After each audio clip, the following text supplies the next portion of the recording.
Chapter 8. Dr. KU shows his claws. The scientist brushed back his thinning white hair with a trembling hand. He knew that voice. He walked over and put his hands on his friend's shoulders. "Carse!" he exclaimed. "Thank God you're alive!" "And you," said the hawk. KU SUI interrupted.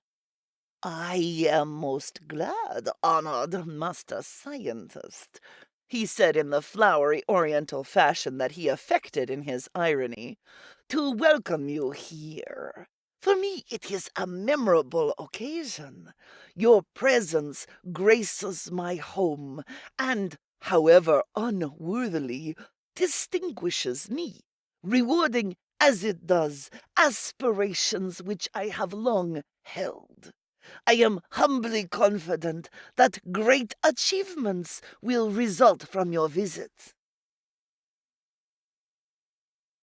Quickly, Elliot Lithgow turned and looked squarely at him. There was no bending of spirit in the frail old man. "Yes," he said, "my visit. Your sickening verbal genuflections beautifully evade the details.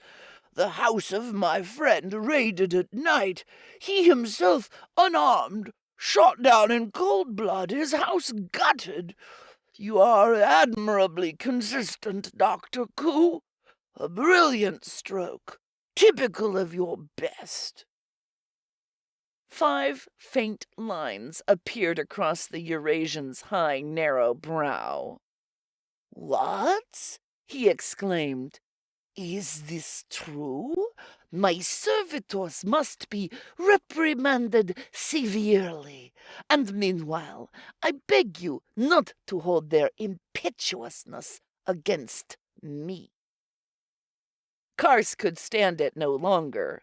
This suave mockery and the pathetic figure of his friend, the mention of raid and murder. "It's all my fault," he blurted out. "I told them where you were. I thought—" "Oh, no," Dr. KU broke in, pleasantly protesting. "Captain Carse is gallant, but the responsibility is not his. I have a little machine, a trifle, but most ingenious at extracting secrets which persons attempt to hold from me. The captain couldn't help himself, you see." "It was not necessary to tell me that," said Lithgow. "Of course," the Eurasian agreed, and for the first time seriously. "But let me suggest that the end justifies the means. And that brings me to my point. Master Scientist, now you may know that I have for some time been working toward a mighty end. This end is now in sight. With you here, the final achievement can be attained. An achievement." He paused, and the ecstasy of the inspired fanatic came to his eyes. Never before had the 3 men standing there so seen him. "I will explain." His eyes changed, and imperiously he gave an order to his assistants. "A chair for Master Lithgow, and one for Carse. Place them there." Then, "Be seated." He invited them with a return of his usual seeming courtesy. "I'm sure you must be tired." Slowly, Elliot Lithgow lowered himself into the metal seat. Friday, ignored, shifted his weight from one foot to the other. The hawk did not sit down until, with old habit, he had sized up the whole layout of laboratory, assistants, and chances. The 2 chairs faced toward the high screen. To each side stood the 5 coolie guards, mechanically alert as always. The 4 Caucasian assistants made a group of strange statues to the right. KU SUI took position, standing before the screen. Seldom did the cold, hard iron of the man show through the velvet of his manner as now. Yes, he said, I will talk to you for a while, give you broad outline of my purpose, and when I have finished, you will know why I have wanted you here so badly, Master Lithgow. He began, and as never before, he hid nothing of his monstrous ambition, his extraordinary preparations. With mounting fear, his captives listened to his well-modulated voice as it proceeded logically from point to point. He had a fine feeling for the dramatic, knew well the value of climax and pause. But his use of them was here unconscious, for he spoke straight from his dark and feline heart. For the first time in the affair of the brains, the tiger was showing his claws. For a long time, KU SUI said, we four gathered here have fought each other. All over space our conflict has ranged, from Earth to beyond Saturn. I suppose there never have been more bitter enemies. I know there has never been a greater issue. I said we four, but I should have said we two, Master Lithgow. Captain Carse has commanded a certain respect from me, the respect one must show for courage, fine physical coordination, and a remarkable instinct and capacity for self-preservation.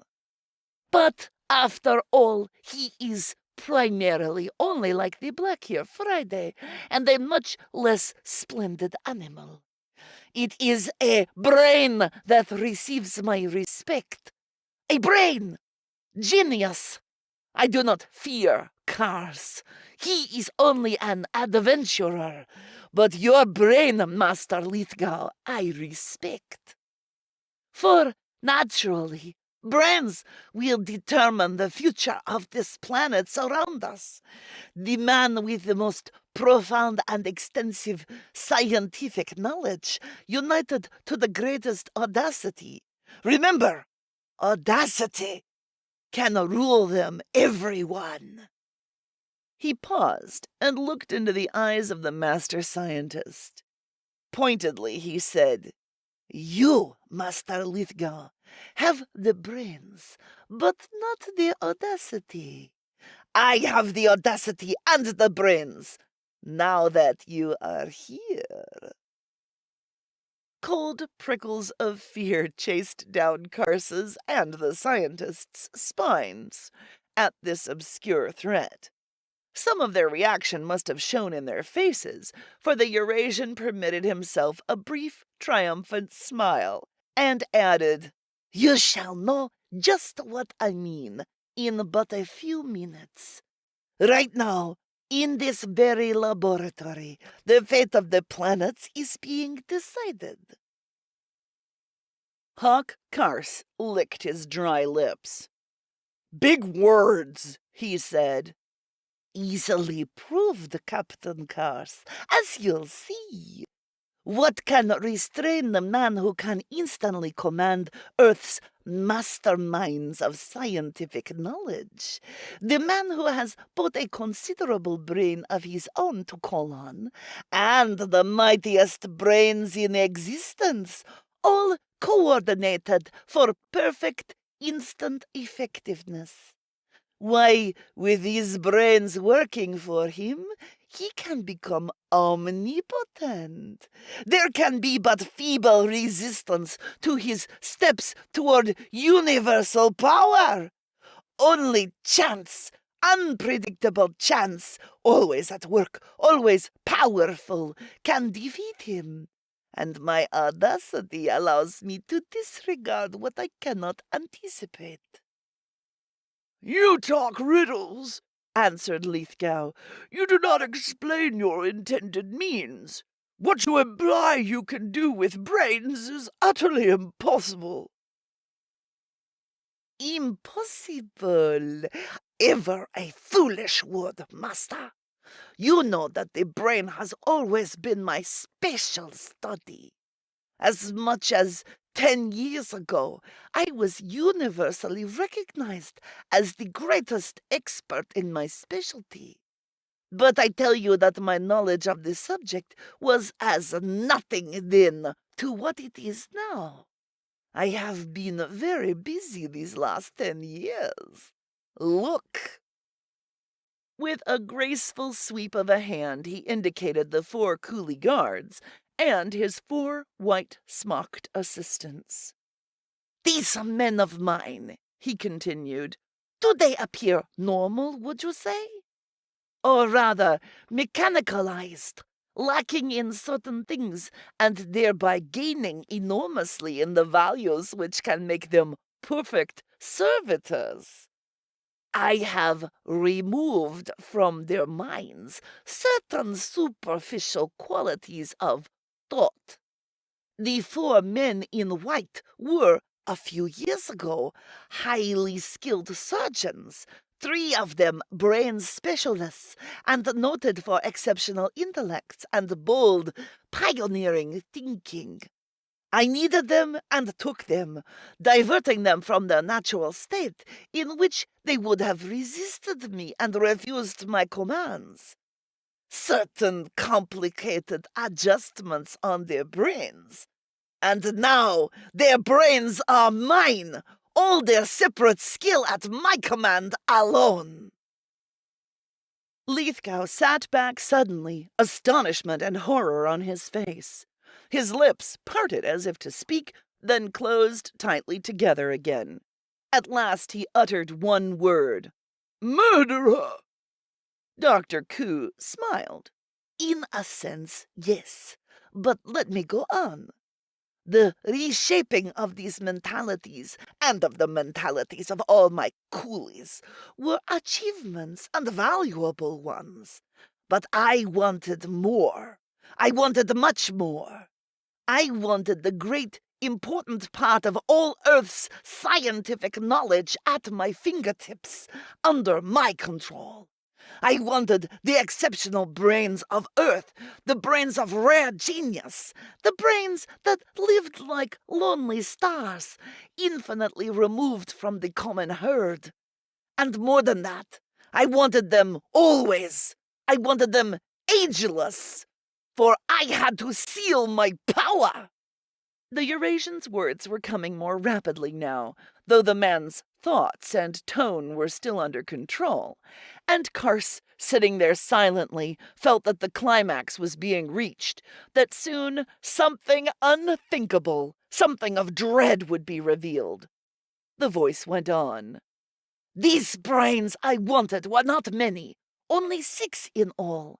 Most of them you knew, Master Lithgow. These men who constituted the cream of Earth's scientific ability. Professor Estap, the good-looking young American.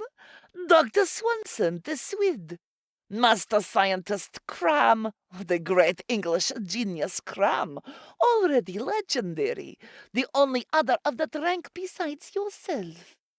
Professor Geinst, the hunchbacked, mysterious chairman. And Dr. Norman, Dr. Sir Charles Esme Norman, to give him his English title. I wanted these men, and I got them, all except you, the 6th. Again, Dr. KU SUI smiled in triumph. To Elliot Lithgow, his smile was unspeakable. "Yes," the elderly scientist cried out, "you got them, you murderer!" "Oh, no, Master Lithgow. You are mistaken. I did not kill them. Why should I be stupid as to do that? To these men I wanted so badly? No. Because these 5 scientists disappeared from Earth suddenly, without trace, without hint of the manner of their going, the stupid Earthlings believe they were killed. Stupid Earthlings! Abducted, of course. But why assume they were killed? And why, of all people, decide that Master Scientist Elliot Lithgow had something to do with their disappearance? I confess to having planted that evidence pointing to you. But if they had the sense of a turnip, they would know that you are incapable of squashing a flea, let alone destroying 5 eminent brothers in science.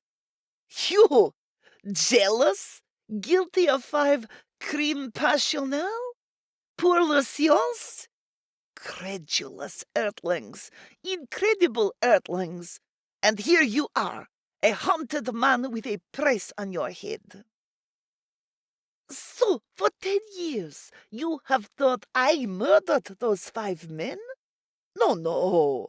They were very much alive for 8 years, and very troublesome prisoners. It took me 8 years to solve the problem I had set myself. You will meet them in a minute, the better part of them. You'll see for yourself that they are very usefully alive, for I succeeded completely with them.